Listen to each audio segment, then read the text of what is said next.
हम लोग श्रीमद् भगवद गीता के 11वें अध्याय के 53 श्लोक को देख रहे हैं। 52 में भगवान ने यह कहा था, अपने जो मानुष रूप है, सौम्य रूप है, उसकी सुदूरदर्शिता को स्थापित किए थे। श्री भगवान वाच सुदूरदर्शमिदं रूपम दृष्टवानसि यन् मम देवाप्यस्य रूपस्य नित्यम दर्शन कांक्षिणः।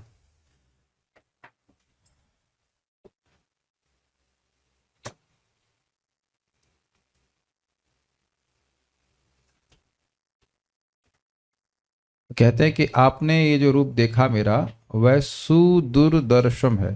दूरदर्श क्या था? विश्व रूप। और सुदूरदर्श है भगवान का वह सौम्य रूप। दृष्टवान असि यन ममा, जिसको तुमने, जिस रूप को मेरे तुमने देखा है।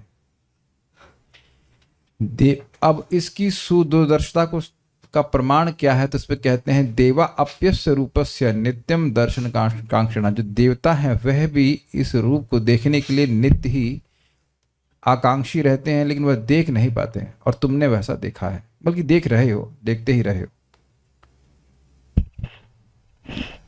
अब भगवान एक निषेध मुख से कह रहे हैं। देखिए, बार बार बड़ा सिंपल प्रयोजन है, पॉइंट है। भगवान का दर्शन करना जीवन का लक्ष्य है, तो इसकी प्राप्ति कैसे होगी यह उत्तर मिलना चाहिए, और कैसे नहीं होगी यह भी उत्तर होना चाहिए।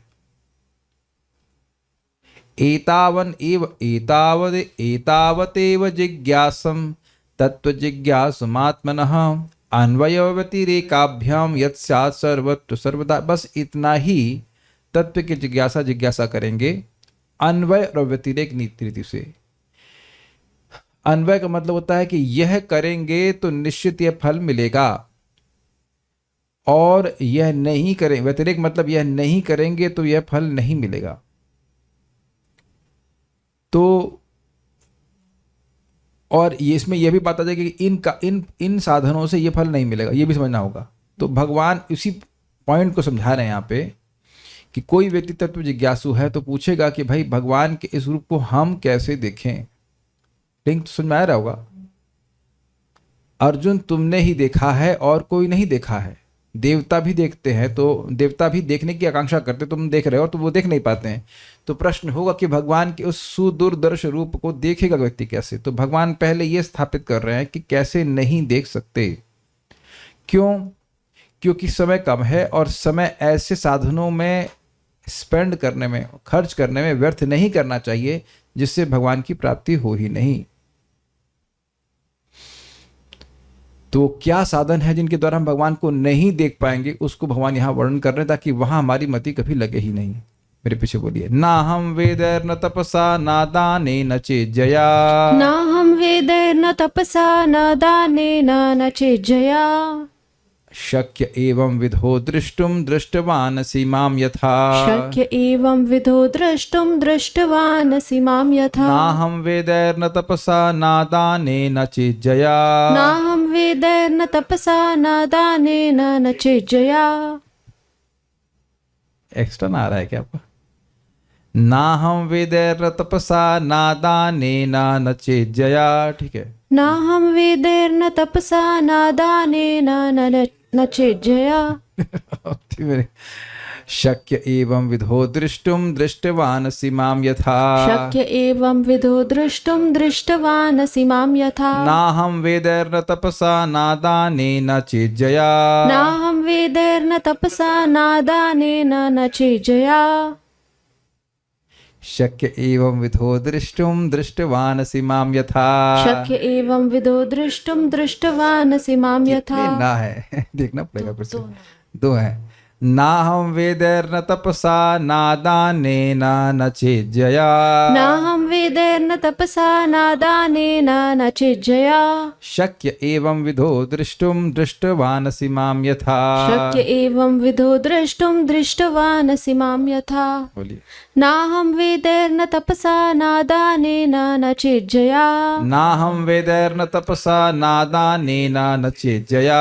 शक्य एवं विधो दृष्टुम दृष्टवानसि माम यथा। शक्य एवं विधो दृष्टुम दृष्टवानसि माम यथा। तुम अपने दिव्य नेत्रों से जिस रूप का दर्शन कर रहे हो, कौन से रूप का? द्विभुज रूप का। उसे ना तो वेदाध्ययन से, न कठिन तपस्या से, न दान से, न पूजा से ही जाना जा सकता है। कोई इन साधनों के द्वारा मुझे मेरे रूप में नहीं देख सकता। अगले श्लोक से अगर थोड़ा सा लिंक पकड़ें तो भगवान कहते हैं भक्त्या तो अनन्या शक्य, अनन्य भक्ति के द्वारा ही अहम एवं विदो अर्जुना, जैसा मैं हूं तुम देख रहे हो वैसा ही कोई मुझे देख पाएगा। अब बात क्या है?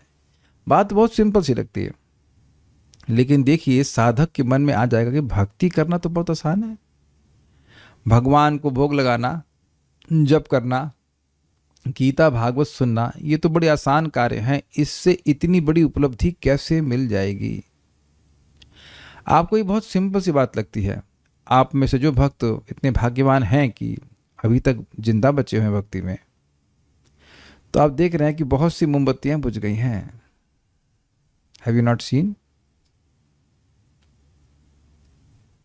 है ना, श्लोक बहुत सिंपल सा लग रहा है, लेकिन समझ गए ना मोमबत्तियां क्यों बुझ रही हैं? क्योंकि उन मोमबत्तियों को ये विश्वास नहीं हो रहा है कि ये इतना सिंपल प्रोसेस, इतना इजी प्रोसेस, और ये सबसे बड़ी उपलब्धि दे देगा। कोई विरोध तो नहीं है ना?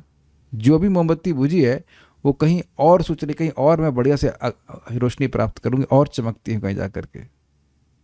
जस्ट सो अनबिलीवेबल कि भाई हरे कृष्णा बोला तो अब उससे करोड़ों करोड़ों यज्ञ भी उसके बराबर नहीं है। अरे ऐसे कैसे हो सकता है? जब क्योंकि हमारी प्रोग्रामिंग है इस भौतिक जगत में, जब तक हमारा तेल नहीं निकाले जाएगा अच्छे से खूब मेहनत नहीं करेंगे तो कैसे कुछ मिल सकता है? नो पेन नो गेन तो ठीक है, नो सफिशिएंट पेन। जब सफिशिएंट नहीं, जब तक दुख पर्याप्त मात्रा में नहीं मिलेगा सुख मिल ही नहीं सकता। ये हम लोग प्रोग्राम्ड हो गए। तो इसलिए भगवान को बताने की जरूरत है यहाँ पे कि भाई अनावश्यक रूप से वेद पढ़ने की कोई जरूरत नहीं। वेद का सारा श्रीमद् भागवतम वो पढ़ो, भगवद गीता पढ़ो बस। इसलिए इस प्रकार से बोलना पड़ता है, नहीं तो लोग सोचेंगे भक्ति से हो जाएगा और उन सब चीज़ों से भी हो जाएगा। नहीं, माम यथा दृष्टवान असि, मुझे जिस रूप में तुमने देखा है, एवं विदा, ऐसा रूप विशिष्ट, अहम वेद तपसा दाने ना, मैं वेदों के द्वारा अर्थात वेदों के अध्ययन के द्वारा जिसमें भक्ति रहित हो, तपस्या के द्वारा जिसमें भक्ति रहित हो, वैसी तपस्या का कोई मतलब नहीं है भक्ति से, और दाने ना, वैसा दान जिसके कोई भक्ति से मतलब नहीं है। ईजे आचा, एवं यज्ञ के द्वारा, ऐसा यज्ञ जिसका भगवान की भक्ति से मतलब नहीं है। दृष्टुम न शक्य, दर्शन योग्य नहीं हूँ। इन सभी चीज़ों में आपको जोड़ना होगा कि जिसका भक्ति से कोई संबंध नहीं है। इस जगत में लोग कृष्ण चंद्रायण व्रत करते हैं, इसका भक्ति से कोई मतलब नहीं है। वेद पढ़ रहे हैं, भक्ति से कोई मतलब नहीं है। तो इस प्रकार के जो कार्य कर रहे हैं, इसका अगर भक्ति से मतलब नहीं है तो भगवान के रूप के दर्शन से भी कोई मतलब नहीं है। ये बहुत बोल रहा है। ना हम वेदैर न तपसा, ना मैं वेद के द्वारा, न तपस्या के द्वारा, न दान के द्वारा, न ही यज्ञ के द्वारा, शक्य एवं विदो दृष्टुम, कोई व्यक्ति मुझे देखने में इस प्रकार समर्थ हो सकता है। दृष्टवान यसी माम यथा, जिस प्रकार से तुमने मुझको देखा है। ये बात है। गीता भूषण टीका इस रूप की दुर्लभता को इस श्लोक में कह रहे हैं। इस प्रकार देवकी के पुत्र चतुर्भुज और तुम्हारे मित्र के रूप में जिस प्रकार तुम मुझे देख पा रहे हो, उस प्रकार ना तो वेदों के अध्ययन से, न दान से, न तपस्या से, और न ही अन्य किसी साधन से मुझे देखा जा सकता है जिसमें भक्ति ना हो। क्लियर समझ में आ गया? ऐसा नहीं है कि कोई व्यक्ति को तपस्या नहीं करनी है, लेकिन तपस्या का संबंध भक्ति से होना चाहिए। इसलिए जब भी आपके मन में कभी, न मानिए का शब्द इस्तेमाल कर रहा हूँ, फितूर आए, फितूर में समझते हैं सम स्ट्रेंज आइडियाज, कोई विशेष तपस्या करने का फितूर आए कि हम यह करते हैं, तो पहले ये चेक कीजिए क्या इससे आपकी भक्ति बढ़ेगी। अब आप कहेंगे मैं इतना कठोर शब्द क्यों इस्तेमाल कर रहा हूँ। श्रील प्रभुपाद जी अपने तात्पर्य में चैतन्य चरितामृत में लिखते हैं कि हमको दुख है कि हमारे कुछ शिष्य, कुछ दे ब्रिंग ऑस्टियर बुक्स, मतलब उसमें और कोई तपस्या लिखिए, ये करो वो करो, लेकिन हम ये देखते हैं कि वो 16 माला का जप भी नहीं कर पाते। तो कभी कभी लगेगा कि ये हरे कृष्ण मंत्र तो बहुत ईजी है, कुछ हमें विशेष तपस्या करनी है, कुछ और सुखाना है शरीर को। जबकि आप जरा अगर प्रभुपाद ग्रंथ आपके सामने पढ़ ही रहा हूँ, कभी दिखा देना कि शरीर सुखाने के लिए प्रभुपाद कभी बोल रहे हैं, या प्रभुपाद जी ने कभी शरीर सुखाने वाली तपस्या करी हो। अगर आप लोगों को ये विश्वास है, होगा ही कि प्रभुपाद जी को भगवान के दर्शन हुए हैं, वो प्रेमी भक्त हैं, तो उनके जीवन में आपने कभी देखा कि उन्हें शरीर सुखाने वाली सेवा करी? ऐसा भैंस जैसा शरीर भी नहीं बना लेना है, लेकिन एक सामान्य जीवन जिसमें आपका शरीर स्वस्थ रहे और भगवान का नाम उच्चारण करें। क्या प्रभुपाद ने इसके अलावा कुछ किया है? आप लोगों ने अगर प्रभुपाद जी के लीलामृत सुना हो, या it is very simple. Arjun कभी किए शरीर सुखाने वाली तपस्या? हम लोग तो ऐसे कभी सुने नहीं है। कोई सुने आप लोग ऐसा कुछ? इस तरह की तपस्या का कोई मतलब नहीं है। कहेंगे अपने मन से बोलते नहीं, महाप्रभु की वाणी है। महाप्रभु खैर स्वयं करें, कलयुग में और कोई तपस्या है ही नहीं। मतलब एक तपस्या है लेकिन और कोई तपस्या नहीं। क्या तपस्या है? हरे कृष्णा कृष्णा कृष्णा हरे हरे, हरे राम राम राम हरे हरे। बस वही तपस्या है, जप रूपी तपस्या है। वही सारा कुछ पूर्ण कर देगा। भक्ति वो सबसे सर्वश्रेष्ठ भक्ति है। तो अब उसको ना करके व्यक्ति कोई वेद पढ़ रहा है, यज्ञ कर रहा है, उसका कुछ भी फायदा नहीं होगा। यही बात कही जा रही है। देखिए इसी तरह से आपने सुना ना, हरे नाम एवं केवलम कलौ नास्ति व नास्ति व नास्ति व गतिरन्यथा। तो क्यों बोल रहे हैं? ताकि मन में बैठ जाए कि हमें ये सब कभी करना ही नहीं है। ठीक है, सारार्थ वर्षिणी ये बड़ा इंटरेस्टिंग टीका करते हैं। कहते हैं तुम्हारे अस्पृहणीय अवांछित इस स्वरूप को यदि कोई पुरुषार्थ सार समझकर देखने की आकांक्षा भी करे, तो वेदाध्ययन आदि साधनों के द्वारा भी इस रूप को में मुझे जानने और देखने में समर्थ नहीं है। तुम यह विश्वास करो। ये समझ में आया क्या कह रहे हैं? ये बड़ा इंटरेस्टिंग है। कह रहे हैं कि अगर सुदूरदर्शमिदम रूपम को विश्वरूप लिया जाए, चक्रवर्ती पाद ने बोला था कि ये जो मेरा विश्वरूप है ये सुदूरदर्श है और देवता इसकी आकांक्षा करते हैं, तुम नहीं करते हो। तो अब वो कहते हैं कि यदि कोई तुम्हारे द्वारा अस्पृहणीय, मतलब जिस रूप को तुम देखना नहीं चाहते, जिस विश्व रूप को नहीं देखना चाहते हो, उसको देखना भी चाहे तो अगर केवल वेद अध्ययन आदि कर रहा है तो उसको यह विश्व रूप भी नहीं देखेगा। जिसको तुमने रिजेक्ट किया है, तुम्हारे द्वारा रिजेक्टेड माल भी वेद अध्ययन के द्वारा नहीं देखा जा सकता है, तो मेरे स्वरूप का तो कहना है क्या? सुनाई पड़ा कुछ? क्या मुक्ति न्याय कुछ ग्रहण कर पा रहे हैं भक्त लोग? यस, पिछले श्लोक में चक्रवर्ती पाद ने कहा था कि ये जो मैंने रूप दिखाया सुदूरदर्श रूप है। क्या रूप है? विश्व रूप है। इसको देवता लोग भी देखने की इच्छा करते हैं लेकिन तुम इच्छा नहीं करते। देवता भी देखना चाहते हैं लेकिन तुम नहीं देखना चाहते हो। तो इससे स्पष्ट था कि जो द्विभुज रूप है वह श्रेष्ठ है। तो अब यहां इस श्लोक में कहते हैं, अलग एंगल दे रहे, कह रहे हैं कि इस रूप को अगर कोई इस रूप को जिसको तुम देखना नहीं चाहते हो, मतलब मेरे द्विभुज रूप से जो हीन रूप है उसको तुम देखना नहीं चाहते हो, तो उसको भी अगर कोई व्यक्ति वेदाध्ययन आदि के द्वारा देखने का प्रयास करेगा तो उसे वह विश्वरूप नहीं दिखाई पड़ेगा। फिर जब विश्वरूप नहीं दिखाई पड़ेगा तो द्विभुज रूप का तो कहना ही क्या। आई थिंक कैच कर लिया वो आप लोगों ने? नहीं बोल लोगे? Wicket down, got it? Next तात्पर्य। कृष्ण पहले अपनी माता देवकी तथा पिता वसुदेव के, वासु ने लिखा होना चाहिए, वसुदेव होना चाहिए, वसुदेव के समक्ष चतुर्भुज रूप में प्रकट हुए थे और तब उन्होंने अपना द्विभुज रूप धारण किया था। जो लोग नास्तिक हैं या भक्ति विहीन हैं उनके लिए इस रहस्य को समझ पाना अत्यंत कठिन है। क्यों कठिन है? देखिए, कठिन इसलिए है क्योंकि भगवान की सर्वशक्तिमत्ता को स्वीकार नहीं करते। पहला कि भगवान का इस प्रकार से, भगवान बच्चे की तरह ना आकर के सीधे चतुर्भुज रूप में कैसे आ सकते हैं? फिर तुरंत कोई भी व्यक्ति अपना रूप कैसे परिवर्तित कर सकता है बिना वार्डरोब, क्या वार्डरोब कहते हैं, वार्डरोब नहीं, दूसरे रूम में जाए बिना, बिना कपड़ा, चेंज रूम में जाए बिना कैसे अपना चेंज करेगा सारा सिस्टम? और वह दो हाथ कहाँ गायब कर लेगा? आप लोग गायब कर सकते हैं, हम लोग अपने हाथ गायब कर रहे हैं, इसका 4 निकाल लें और 5 निकाल लें, ऐसा तो हो नहीं सकता है। तो सिंपल सी बात बहुत सिंपल लगती है। आप लोग को सिंपल क्यों लगती है? क्योंकि आप लोग भक्त हैं, इसलिए भागवतम और भगवद गीता की बात पर सहज श्रद्धा है कि भगवान कुछ भी कर सकते हैं। भाई कुछ भी कर सकते हैं। वो चतुर्भुज रूप प्रस्तुत कर सकते हैं और तुरंत फिर वो द्विभुज रूप भी हो सकते हैं। This is not easy, this is not easy unless we accept the omnipotence of Krishna, we will not accept it. जब तक हम भगवान की सर्वशक्तिमत्ता को शास्त्र से सुन करके, भक्तों की सुन करके स्वीकार ना करें, हम इस बात को स्वीकार ही नहीं कर सकते हैं। यद्यपि आपको बहुत सिंपल लगता है। वो सिंपल इसलिए क्योंकि भगवान की बात पे विश्वास है। और ये विश्वास केवल भक्तों की संगति में ही आता है। नहीं तो अब देखिए ना, भगवान कहते हैं मेरी शरण में आओ, कहते हैं ना उनकी शरण में नहीं, उनके अंदर जो ब्रह्म है उसकी शरण में जाओ। तो उसका मतलब क्या? उसको भगवान पे बिल्कुल विश्वास नहीं कि भगवान के देह और देही में कोई भेद नहीं है। I hope it's very clear. तो जो भक्ति से विहीन है, भक्ति में ही श्रद्धा, भक्ति का मतलब ही श्रद्धा, जो श्रद्धा विहीन है उनके लिए इस रहस्य को समझ पाना अत्यंत कठिन है। क्लियर? ठीक है। जिन विद्वानों ने केवल व्याकरण विधि से या कोरी शैक्षिक योग्यताओं के आधार पर वैदिक साहित्य का अध्ययन किया है, वे कृष्ण को नहीं समझ सकते हैं। प्रभुपाद अपने लेक्चर में बोल रहे हैं कि देखिए, भारतीय लोग मैक्स मुलर के वर्जन को सुनते हैं। भागवतम के अनुवाद वो किए होंगे, जो भी वैदिक ग्रंथों का अनुवाद किए हैं। तो अब प्रभुपाद कहते हैं कि वह व्यक्ति पूरी तरह रजोगुण और तमोगुण में डूबा हुआ है, कोई नियम नहीं पालन करता, तो वह वैदिक ग्रंथों को क्या समझेगा? और भारतीय लोग ऐसे व्यक्ति के अनुवाद को के द्वारा समझने का प्रयास करेंगे तो क्या समझेंगे? मैंने एक बार महाभारत का जो कुछ है ट्रांसलेशन में हल्का सा देखा था, तो उनका ये सिंपल सा अंडरस्टैंड, शुरुआत ही करते हैं माइथोलॉजी।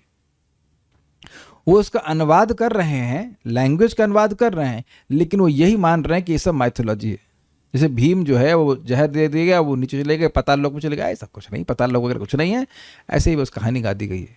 तो ऐसी श्रद्धा से विहीन होकर के व्यक्ति संस्कृत से पढ़ा भी हो तो भी वह भगवान की बात पे या भक्तों की बात पे, उनकी महानता पे विश्वास नहीं कर सकता। ये बात कही जा रही है। I think it's very clear. न ही वे लोग कृष्ण को समझ सकेंगे जो औपचारिक पूजा करने के लिए मंदिर जाते हैं। पहले ये समझ में आ गया आपको? ना हम वेद के अध्ययन अर्थात वेद के श्रद्धा विहीन अध्ययन के द्वारा भगवान की प्राप्ति नहीं हो सकती। केवल लैंग्वेज से वेद नहीं समझ में आ जाएगा। दूसरा कह रहे हैं कि न इज्जया अर्थात, पहले पूरा पढ़ता हूं उसको, न ही वे लोग कृष्ण को समझ सकेंगे जो औपचारिक पूजा करने के लिए न मंदिर जाते हैं, वे भले ही वहां जाते रहें, वे कृष्ण के असली रूप को नहीं समझ सकेंगे। इसका मतलब क्या है? देखिए, लोग फॉर्मली मंदिर जाते हैं और वहां जा करके कुछ ज्ञान स्वीकार करना या अपने जीवन में कोई परिवर्तन लाना, ऐसा सामान्यतः लोगों का उद्देश्य नहीं होता। बहुत से लोग तो केवल साइट सीइंग के लिए जाते हैं कि मंदिर में कैसा सुंदर बनाया है, कुछ पेंटिंग लगी है, देखने के लिए जाते हैं। हाँ, और आजकल बिल्कुल स्पष्ट कह रहे हैं आप, पहले तो ऐसा होता नहीं था, अब आजकल लोग अपना ही दर्शन देने जाते हैं भगवान को, भगवान संग फोटो खींच लेते हैं। बहुत सुंदर बात परम पूज्य सच्चिदानंद महाराज बता रहे थे। बहुत सिंपल सी बात है कि मंदिर आप जा रहे हैं तो सेवा भावना में जाइए, that you are going there to do some service to the lord. Very simple. मान लीजिए आप कोई मृदंग बजा रहा है तो भगवान को प्रसन्न करने के लिए, या कुछ भी नहीं बजा रहे हैं आप कीर्तन कर रहे हैं तो हाथ खड़ा करके कीर्तन कर सकते हैं, नृत्य करना है, जिसमें जैसे भी जा रहे हैं, योर अर्नेस्टनेस, आपकी आग्रह होना चाहिए कि मैं कृष्ण की जाके कुछ सेवा करूंगा, चाहे प्रार्थना भी कर रहे हैं। तो आप समझ सकते हैं कि इस प्रकार का दर्शन, इस प्रकार का जो भगवान का दर्शन भक्त लोग करते हैं, ऐसा एक औपचारिक रूप से जानने वाला व्यक्ति कभी नहीं कर सकता। अच्छा, कुछ मूर्तियां खड़ी हैं, देख लिया, ठीक है, आगे बढ़ लेता है। उसका यह विश्वास नहीं होता है कि यहाँ पे भगवान स्थित है। तो इसका सोल्यूशन क्या है? सोल्यूशन है भक्त संगति में आकर भगवान के बारे में सुनना। नहीं तो जैसे श्रील भक्ति सिद्धांत ठाकुर जी कहते थे, आई एक्सरसाइज, आंखों की कसरत। ये मेरे शब्द नहीं है। आप कहेंगे कुछ फायदा नहीं होगा तो देख लीजिए क्या प्रपात बोल रहे हैं। इसीलिए मंदिर बनाए जाते हैं ताकि लोग आकर के भक्तों की संगति करें और फिर प्रॉपर तरह से भगवान को दर्शन कर सकें। मुद्दा तो वही है एक्चुअली। जैसे मैं पहले बोल चुका हूँ, प्रपात समझा रहे थे इस बात को कि भागवत सेवा, अभद्र नष्ट होते हैं भक्तों की कृपा से, भागवत की कृपा से, भगवान के संग से नहीं, भगवान की सेवा से नहीं, भागवत की सेवा से। साधु संग से ही अनर्थ नष्ट होते हैं। नहीं तो आप देख लो कितने सारे लोग मंदिर आते हैं और जैसे आते हैं वैसे जाते हैं, कोई परिवर्तन नहीं आता। उनमें से जिन लोगों को साधु संग प्राप्त होता है फिर वह परिवर्तित होना शुरू करते हैं। ऑब्वियसली मंदिर में आने से बहुत बड़ा पुण्य मिलता है व्यक्ति को, धीरे धीरे आगे भगवान उसको प्रेरित करते जाके तुम भक्तों की संगति करो। तो इसलिए ऐसा नहीं कि मंदिर जाना नहीं चाहिए, लेकिन आप प्रैक्टिकल देख सकते हैं। ऐसा नहीं कि हम खाली बोल ही रहे हैं, आप प्रैक्टिकल देख लीजिए। लोग मंदिर जाते हैं और सालों साल बीत जाते हैं, उनके जीवन में कोई परिवर्तन नहीं आता।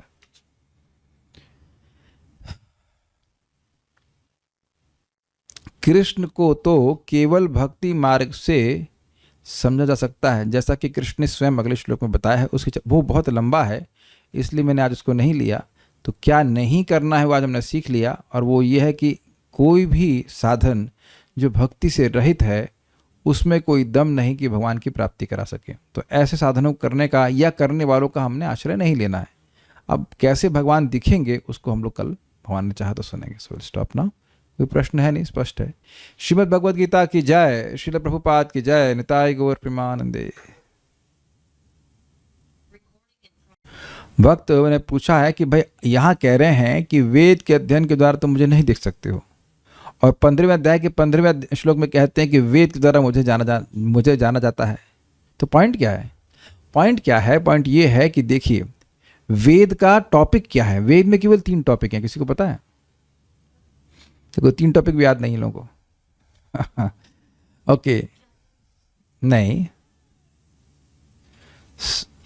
SAP, सैप, संबंध, अभिधेय और प्रयोजन।